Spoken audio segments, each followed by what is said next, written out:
Back with another good snack, so let's just get into it. Get some bread and cut it in half, so yeah. And get some Nutella.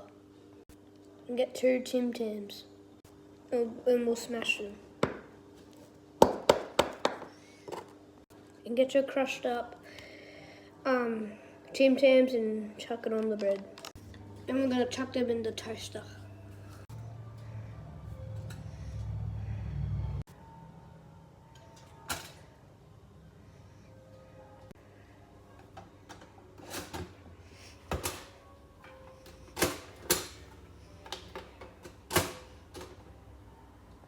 Now we just wait.